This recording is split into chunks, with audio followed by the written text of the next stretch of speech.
All right, good morning again. I'm Patrick. I don't think I said that last time. You guys have a sheet of paper somewhere nearby you that looks like this. And this sheet of paper has a lot of info on it that we want you to have this morning. Not the least of which, of course, is the missions and missionaries that we support and what we do, how we help them. The QR code on there will take you to all the places that you need to go in order to support. Today's goal is a big goal.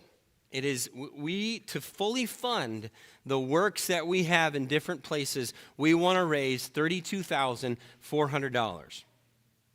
That is a lot of money.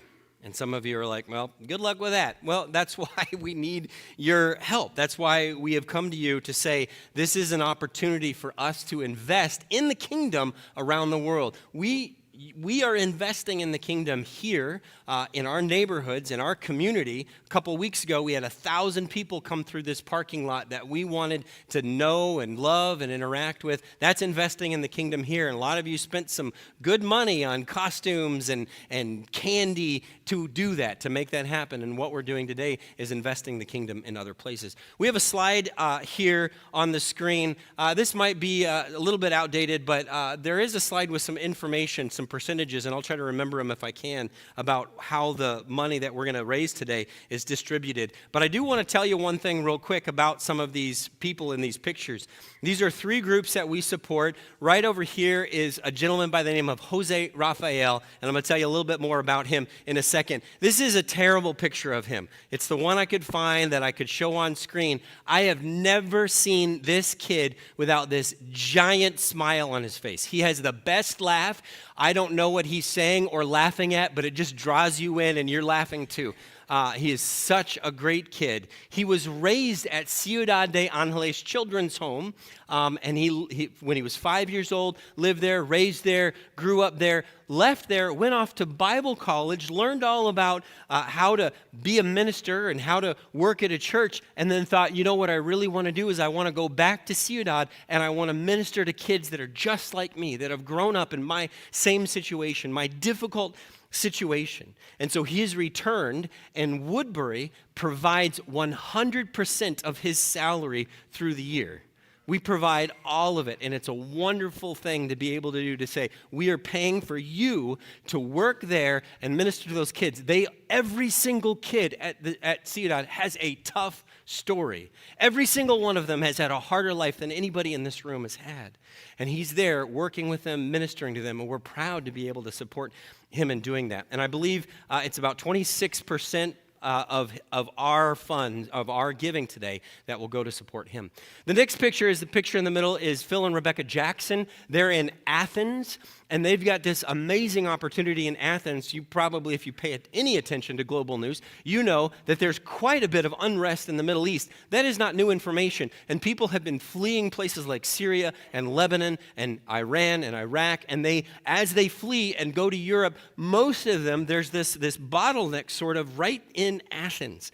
And there are thousands, hundreds of thousands of refugees that come through Athens and then go on to other places in Europe. And Phil and Rebecca spend time with Middle Eastern refugees, teaching them about Jesus, discipling them, encouraging them, and then following up as these folks go to different places in Europe and begin to spread the good news about Jesus. What an incredible, incredible opportunity. And then the final picture there is Scott, and we give about 47% of our budget will go to Phil and Rebecca Jackson. And then the final picture there is Scott and Shirley Robb, and they're longtime missionaries in the Netherlands. They've been working, they serve a church there, but they've been working with the area. They host camps. As many of you likely know, Europe is not a predominantly religious place. It is definitely not the Bible Belt. And ministry there can be dry and tough, and they've been there for decades working with people, trying to draw them into a connection with Jesus Christ. And I believe it's about 28% of our funds that go there. If you will have any questions about the specifics of where this budget goes, I just want you to know it's not like a few dollars are going to these folks and then there's these big administrative bills.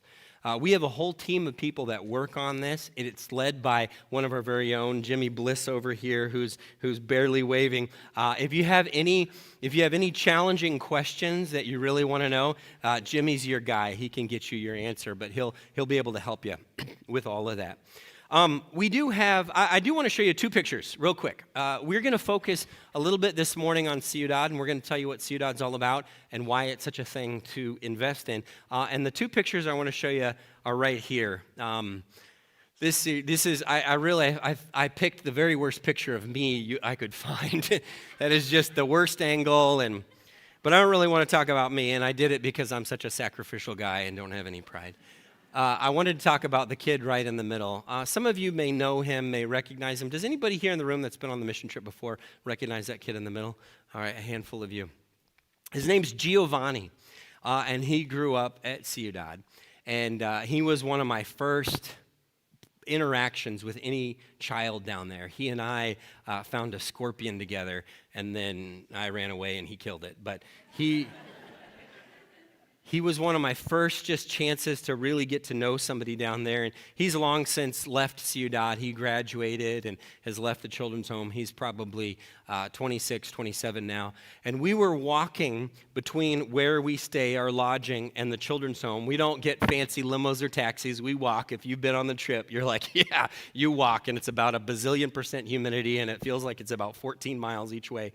And as we were walking, this little moto, this little scooter, screamed to the side, pulled over, and said my name. I wasn't paying any attention to who was on it, and it turns out it was Giovanni on it. And even though I haven't probably seen him in 4 or 5 years, he wanted to stop and have a little connection, and we took this terrible selfie because we have a relationship.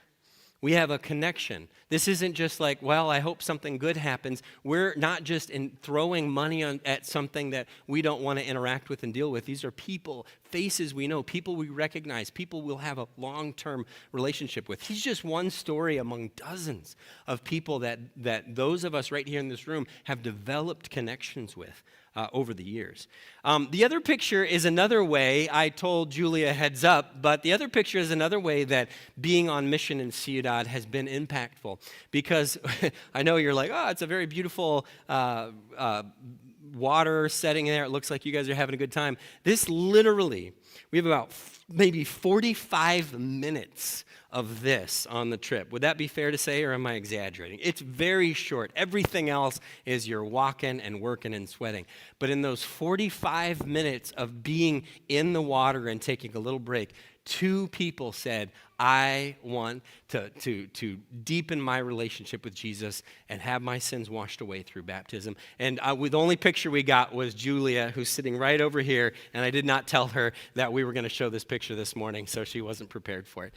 But there is something about investing your heart, your time, your energy, your finances. You realize it's not just about how it impacts there, it's about how it changes you. You can be a consumer. Most Americans are very skilled. We have PhDs in consuming, but God calls us to step out into something more, to be a giver, to be a doer, to be someone who lives this out. And what we discover when we do that is that we are the ones who are transformed. God takes the little fish and bread that we offer, and he transforms it into thousands of meals, like the story in the feeding of the 5,000. God takes the little things we do, and he blows our minds with what he does through and in us. And so one of the things we have to understand is that anytime we invest somewhere else, we're actually investing in our own future. We're storing up treasures in heaven. We're doing something that is life-changing for us. Let me just say this. I think that there's a QR code, if you could pull that up.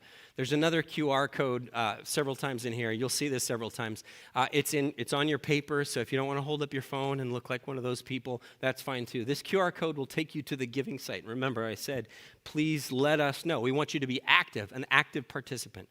Even if you're a recurring giver, we want you to say, hey, I want this to go to missions this time, or I want this extra to go to missions, or this percentage to go to missions. And our finance guys will sort that all out. If you were in any of these places, whether you were in Athens or you were in Belgium with the Robs, or whether you were in Ciudad, and you were just interacting with some of these kids or some of these people, and you came across a situation where, say you're in Ciudad, and you're like, this kid, Giovanni, or one of the other kids there, needs a meal. He needs $10, and that'll provide him a meal. You would immediately pull out your wallet and you would say, here's $10, here's a card. You would immediately do that to provide that resource for them. If you were in Athens and there was a refugee family coming through and one of their children didn't have shoes, you would run down to the nearest store and you would buy a pair of shoes for that kid. You would do that because it was this pressing, urgent need that you felt this serious compassion for. We are doing that same thing right here, sitting in our own chairs this morning. There are needs that we are providing for. We're providing for opportunities. Sometimes it's for food, and sometimes it's for travel, and sometimes it's to help fix a flat, and sometimes it's to pay for the house parents that take care of these children 24/7. You're providing a taking gas. You're providing. You would do it if you're there. And so what we're asking you to do this morning is to do it from here. We're making it so easy for you to do. To say that there are kids, there are refugees, there's Phil and Rebecca Jackson who need to continue to clothe themselves and put shelter over their heads so that they can continue to do the things that we're not doing over there. And we're providing for that when we pull out our phones and we go online or we give money. And online isn't the only way you can give. You could come up and sneak something into one of these milk buckets up here on stage like you see the kids do every week. There's an offering box in the back, but just let us know. This isn't my normal giving. This is to go to missions, to do missions work. And if you have questions about what those missionaries are doing and how specifically your money is being used, we can get you all the answers that you want. But you would do it if you were there. 100%. You would do it if you were there. Yesterday, my daughter is in a play the last 2 weekends. It's a little play called Beauty and the Beast, and she's Beauty. And you should come see it. There's a showing this afternoon. Yesterday, while I went to see the show, I was talking to somebody I knew from there, and I felt something leave my back pocket, and I turned around, and it was my son who was pulling my phone out of my pocket. I'm like, oh, his phone must have died. He probably wants to call mom or text or scroll or something. So I didn't think anything of it. I continued to talk, and then I've got these little notifications that show up on my phone and my watch that tell me when money has been spent. And so my wallet is attached to my phone. It got pulled out, and I'm sitting there talking, and all of a sudden I get this little thing that says, $6 has been spent at concessions here at the show. And I'm like, what? Oh, he just pulled money right out of my pocket, went and bought himself a little treat, and then he handed me back my card later. And I was like, what? I didn't even think about it. And I was like, $6, I guess, whatever, no big deal, not a problem. And then he finagled his aunt to get him something later too. But anyway, he knows how to do that. I guess what I'm saying is, husbands, wives, kids, if you're within reach of your parents' wallet right now or your phone, you can do it for them. But the truth of the matter is I don't begrudge my son $6 to buy a bag of Skittles and a Sprite at a show. I don't begrudge him that at all. Why would I begrudge that money going to something so substantial and so future-oriented and so important as spreading the news, the good news of Jesus Christ in places like Mexico and Belgium and Athens? We wouldn't begrudge that. And so even if you're sitting there thinking like, well, I don't know that I can give very much money. I can't give $32,400. That's fine. You can give maybe $6. You can give a Sprite and a bag of Skittles. But some of you probably could do $32,400. And it's not about you feeling good or we're not going to put a plaque with your face up here on it. We're not going to do that. Maybe if you gave $32,400, I would.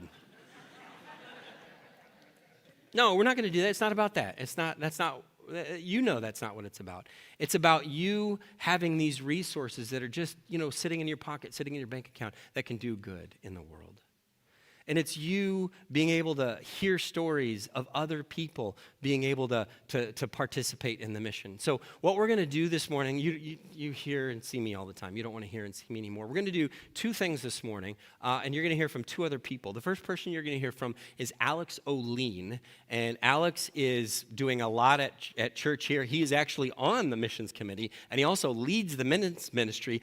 And I conned him into taking my position on the Ciudad board. I served on the Ciudad board for 12 years, and finally they said, enough's enough, Patrick. You got to leave. That was their term limit. And I said, well, I got just the guy. And Alex came on, and he's been doing that for about a year and a half now, too. And Alex is going to give us some, feet on the ground updates about specifically what's happening at Ciudad kids and what some of their needs are. And then after that, I'm going to come back up for a second, and then we're going to hear a testimony from someone that has been on the trip before and has experienced the life change that we received from the trip and the good that it does, and that's Shannon Hansen. So we're going to start with Alex. Alex, if you would come up and share a little bit, and then I'll come back up and introduce Shannon. Good morning. So, like Patrick said, I'm your representative on the Ciudad board, and something that's unique is I get to hear all the other groups that go down and kind of hear the feedback from them. And a lot of the other groups that go down are a lot of adults. We're the only group that is primarily a youth group trip. And so seeing these kids over here on campus, interacting with those kids, the kids there love it. They absolutely love seeing these kids come down, and I think it really affects them as they get older. I remember the first year I went down, it was COVID. It literally rained the whole week. The island flooded. It's just kind of a miserable week down there. And I got back, and Kim saw it right away that place is just special, and it meant a lot to me. So I can talk about Ciudad for a long time. If you got any questions about it, feel free to ask me. Patrick told me I only got 5 minutes, though, so I'm going to try to move quick. So Ciudad serves children, but once those children reach 18, we don't just kick them out on the street. We have a program called the Transition Program. They live in kind of a dormitory on campus. Some of them go to school, some of them work. But there's a program to transition them into being leaders in their community and breaking some of the cycles that they've been through. So as those children have aged out, and we had a lot of them age out the last couple of years, we had the opportunity to bring in new kids. So we brought in 9 new children to campus last year, which is a lot. Up on the screen behind me, that's me and my little buddy Abram, who's 3. He called me Muchacho Feo, which is the ugly guy, all week. And he was my little Muchacho Guapo, which was a handsome guy. And we bonded right away. And there's just a new energy on campus with those younger kids. So we brought 9 new kids in. And Ciudad is primarily sponsored through child sponsorship. So what that means is, as a family, as an individual, you sponsor that child.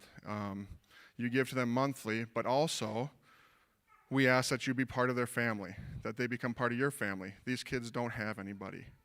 And so the house parents that are there, they're there. Sometimes they leave, sometimes we get new house parents, but their sponsor families are with them forever. And so sometimes it's hard to find new sponsor families right away. It's a big commitment.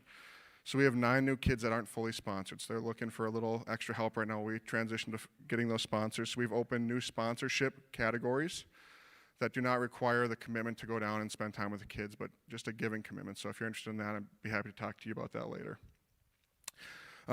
The other exciting thing is we have hired 2 new house parents. So Ricardo and Lorena, so for some of you that have been going on the trip for a while, they used to be house parents. They're coming back, and so their orientation period is going to be a lot shorter. So we're going to be able to bring in up to 6 new kids, maybe even by the end of this year. So there's a lot of good things happening there. We've been launching some kids out of transition into the world, and it's really encouraging to see all the things down there. And I can't tell you enough about this group of kids over here when they come on the trip and they work hard. Patrick does make us walk everywhere. Corinne's not here, so I'm going to pick on her a little bit. But we were talking about suffering in our small group, and the first thing she brought up was Patrick making her walk on the mission trip. So it's a good experience. We stay in town. We're not staying at the resorts. You are in town. You're interacting with the residents on the island. You're impacting their lives. You're impacting the children's lives, and it's a really special place and a really special trip. I'll be around after church, happy to answer any questions, but I'll turn it back over to Patrick. Yeah, thank you. Perfect. Thanks, Alex. This is the only time Abram will be able to dunk in his life. Uh, uh, it- by far, Alex is taller than everybody on the island. It's not even. It's not even close. And he's absolutely right. By the way, let me just tell you about the walking a little bit. You can do the math if you want. We had a team of 27 last year, maybe. It's $2.50 per person to taxi anywhere. And you do that by $27, and I'm like, we're fine, we can walk. And by the way, that means your money is going to good use. It's not going to air-conditioned limos to drive us around the island like cool people. But before we move on, I'm going to introduce Shannon here in just a second. She's been preparing a testimony about her experience with Ciudad, but I just wanted to set it up a little bit, and I certainly don't want to take anything away from what she has to say. But Shannon and her husband, Brian, and their two children, Henry and Rosie, which I think are probably down the hall. Brian might be down the hall, too. He's doing Kingdom Club this morning. He didn't want to come support you, I guess, huh? Anyway, Brian was getting baptized, and it might have been around Mother's Day when he did. And Brian had been coming to church by himself for a while. He'd found us during COVID, watched us online, and there's a really cool story there.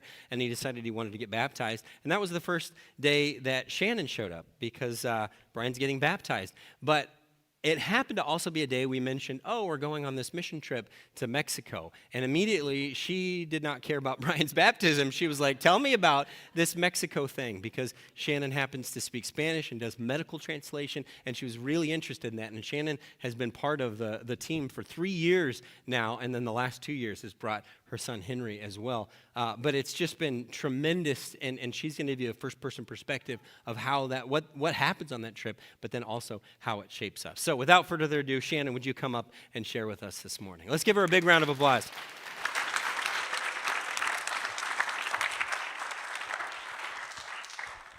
Hello? Oh, cool. All right.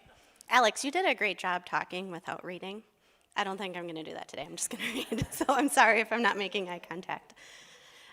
So like Patrick mentioned, I've gone on the Ciudad trip for 3 years in a row now. The first year I went alone, and then the last 2 years I brought my son Henry. Brian and Rosie plan to join us when she's a little older and better able to handle the physical nature of the trip. If you know her, you know she's not ready yet. We've all heard about mission trips and nonprofits that are more like voluntourism. My goal that first year was to learn what I could about the trip in Ciudad. And I was quite honestly on the lookout for indications that we weren't actually making any impact by visiting. So that first year, the first thing I noticed on that very first day was the deep connections that many of the veterans that had been on the trip before had with the kids. I remember seeing Daniela. She was a younger teenager at the time. She's gotten a lot older in the past 3 years. But she was younger at the time. She just ran right up to Corrine. She was yelling her name. She gave her this big hug. You could just see that she was so happy to see Corrine again.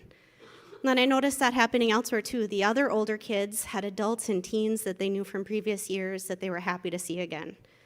There were several new kids that year, and they were just enjoying the fun atmosphere of the activities we were leading, and they were having fun getting to know the adults and the teens on the trip.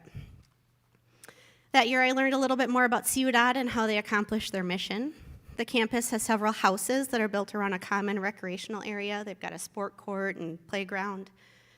And the kids are raised family style, with children living in one of the houses. They have siblings. They have their house parents. The house parents are there doing the day-to-day raising of the children.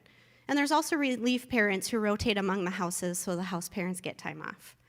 The house parents provide that day-to-day loving care, support, guidance, and they help with homework just like any of us do with our own kids. There's a campus minister, who Patrick talked about, who helps these children know Jesus, and they attend church every Sunday. They have an on-site psychologist who provides one-on-one support that many of them need for various issues that stem from their trauma or from their family history. That year, I also learned about where these kids come from. Going into it, I think I thought they were all orphans, because that's what we called them, right? And some of them might be, but really these are mostly children that have been removed from their homes by DEEF.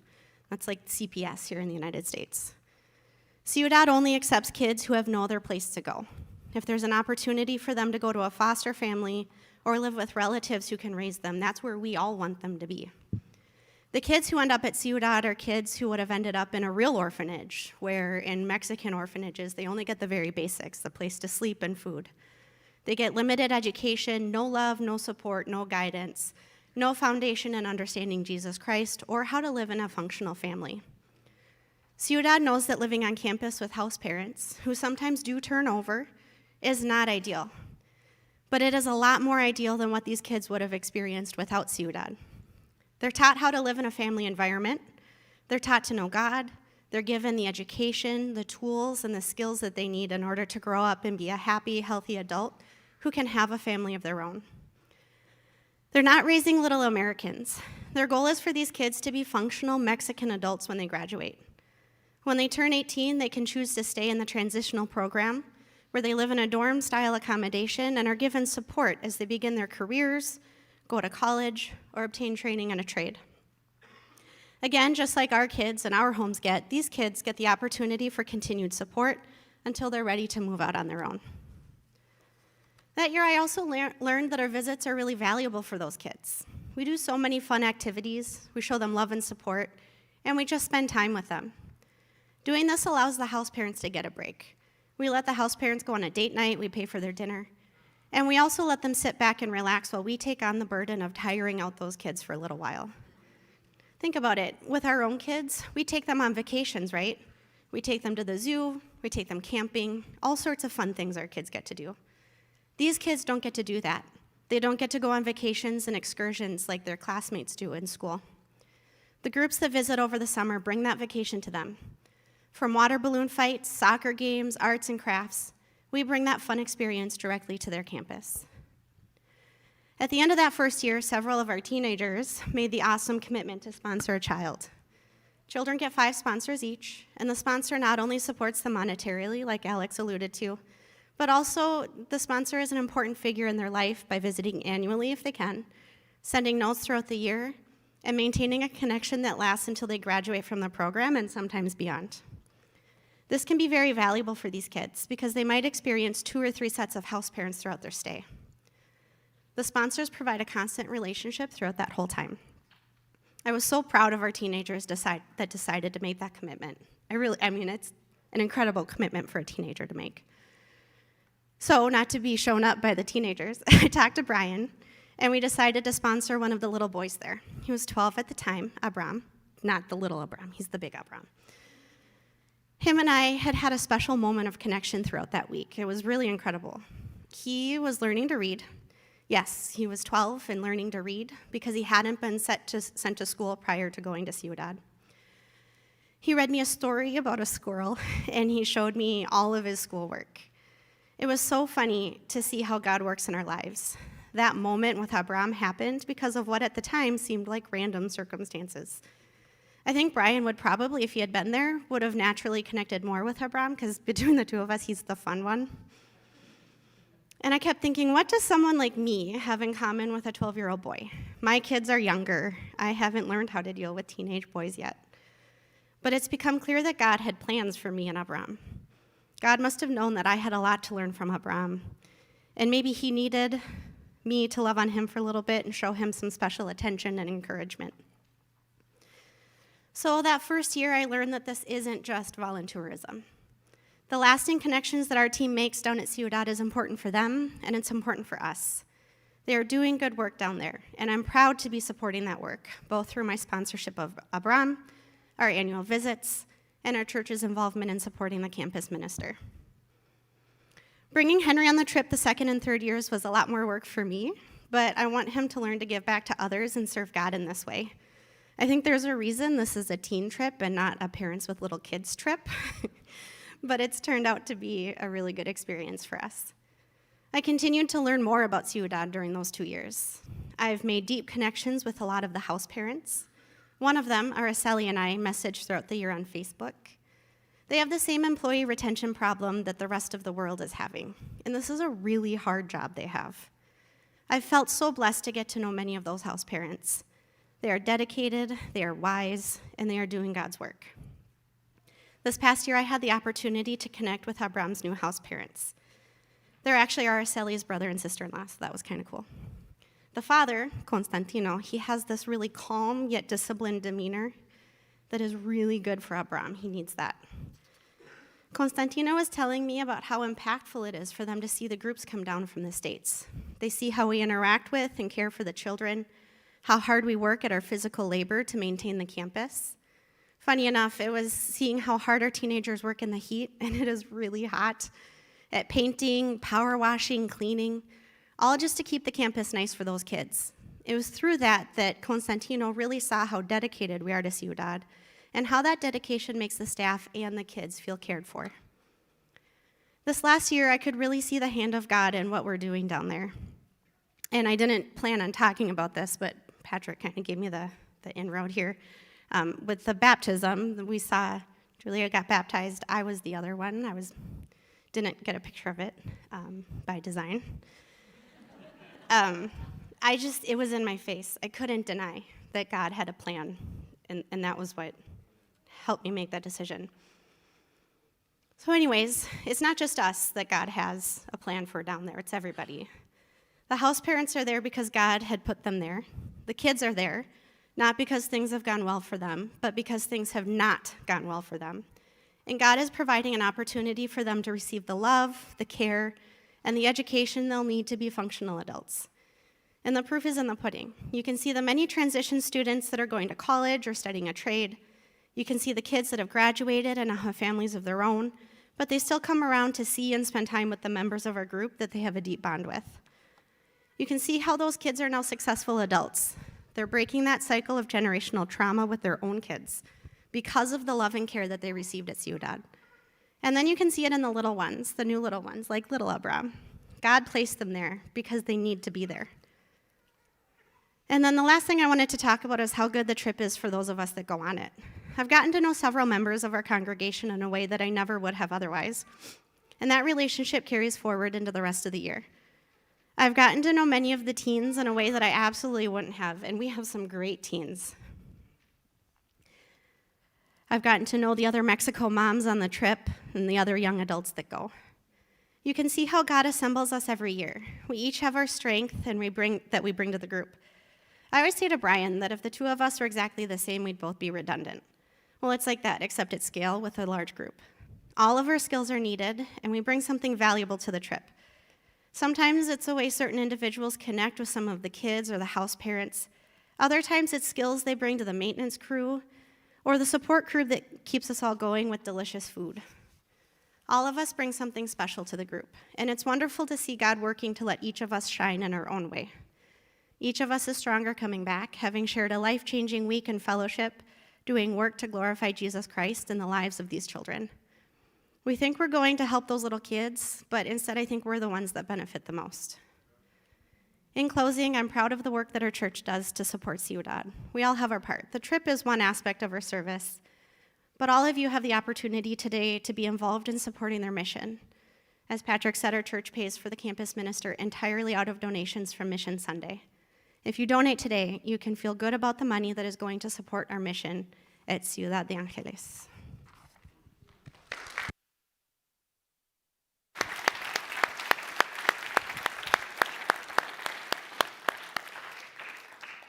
I don't know if you remember, Shannon, but the very first year you went, you were painting a wall, and you first mentioned baptism. That first year, and we talked about it for a few minutes, and I had been praying since then that would come back around and how fitting it was that it happened.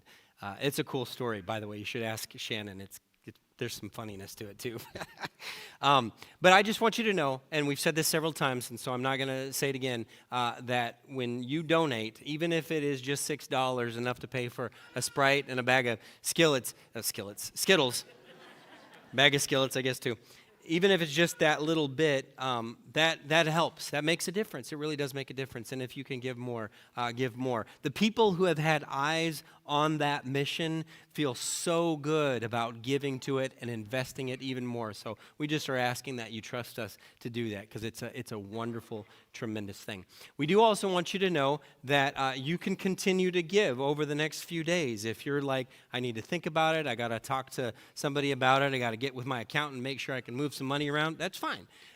But make sure when you give, let us know. This is for missions. We want this to go help Jose Rafael be a campus minister. We want this to go help Phil and Rebecca Jackson talk with people of Muslim background as they move through Athens to other places in Europe. We want this to go help Scott and Shirley Robb to do what they're doing in the Netherlands. We want this to go to that. That's your way of doing that. You don't have to go on the long walks. You don't have to suffer like Corrine does. You don't have to worry about getting on top of a roof and painting upside down, although you can do that too. But you have a way to invest in that work. You're going to be part of that story. We want you to be part of that story. We're in such a unique position. I just want to tell you this real quick, and then I'll stop talking. We are one of the smaller churches that goes down to Ciudad, but we consistently bring some of the bigger groups, and we consistently bring the most energy down there with those kids. You should be so proud of how your church represents you down at Ciudad. You should be incredibly proud of what we're able to do down there. All right, if you haven't pulled out your phone, or if your son hasn't stolen it out of your back pockets, you can scan that QR code. You can do that at any time. We're going to wrap up this morning. I just want to make sure I haven't forgotten anything from any perspectives. We just want to make sure that you have an opportunity to feel good, to give, to invest in the future, to shine the light of Jesus, both here and in other places. I'm going to ask our praise team to come back up onto the stage, and we're going to sing as we close out this morning. But here's your chance to take next step. Here's your chance to do something, to not just be a consumer, to actually be a participant, an active participant in the work of God in the world. Let's stand together as we sing.